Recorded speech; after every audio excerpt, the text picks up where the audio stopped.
প্রথমবারের মতো president challenge cup আয়োজনের মাধ্যমে এশিয়ার বিভিন্ন দেশের আর্চারদের একই মঞ্চে এনে শুধু প্রতিযোগিতা নয়, পারস্পরিক সম্পর্ক ও অভিজ্ঞতা বিনিময়ের সুযোগ তৈরি করেছে ওয়ার্ল্ড আর্চারি এশিয়া।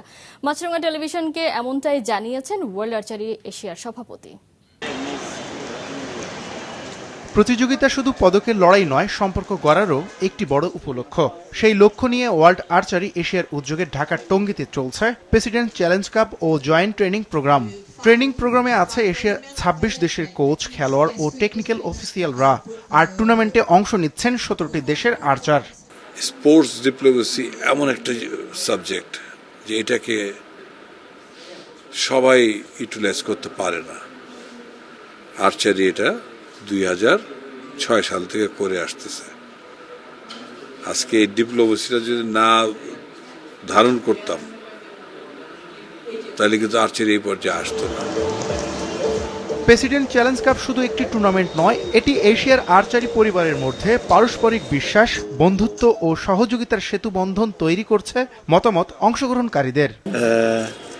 আমি দেখেছি ভাষা আলাদা হলেও আর্চারদের লক্ষ্য এক, সবাই একে অপরকে সাহায্য করছে, নিজেদের অভিজ্ঞতা ভাগ করে নিচ্ছে।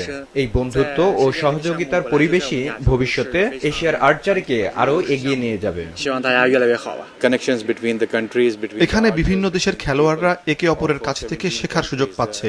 অভিজ্ঞতা ভাগাভাগির মাধ্যমে তাদের দক্ষতা যেমন বাড়ছে, তেমনি একে অপরের সঙ্গে বন্ধুত্ব গড়ে উঠছে। আমি মনে করি এ ধরনের আয়োজন এশিয়ার আর্চারিকে আরো শক্তিশালী করবে।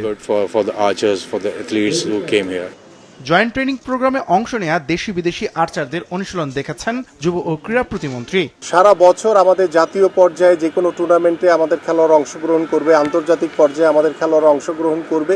সবকিছু মিলিয়ে আমাদের লক্ষ্য হচ্ছে অলিম্পিক। সেই অলিম্পিককে টার্গেট করে আমরা কাজটা একদম জিরো থেকে এখনই শুরু করতে চাই। এমন আন্তর্জাতিক আয়োজন বাংলাদেশের আর্চারিকে আরো সমৃদ্ধ করবে বিশ্বাস আয়োজকদের।